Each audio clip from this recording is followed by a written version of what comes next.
منا ماتش الاهلي يوم الخميس، تفتكر النتيجه هتبقى ايه؟ 2-1 للاهلي ان شاء الله. انا متوقع 3-1 للنادي الاهلي ان شاء الله. 1-0 للاهلي. ان شاء الله 2-1 للاهلي. هو ماتش صعب بس الاهلي ان شاء الله هيكسب 1-0. ان شاء الله 1-0 للاهلي.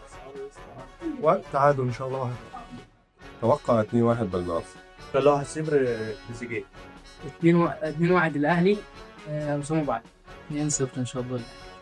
2-0 الاهلي هيفوز 2-0. اعتقد 2-0 للاهلي. نخسر 1-0. 0-0. 1-0. اعتقد ممكن 2-1.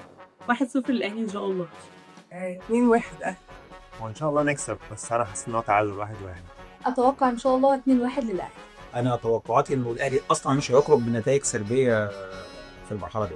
فهل هيبقى فيه اي جايزه او فوز؟ يلا بينا ماشي اللي اتوقع النتيجه الصح. اوكي ماشي. الموظفين توصل.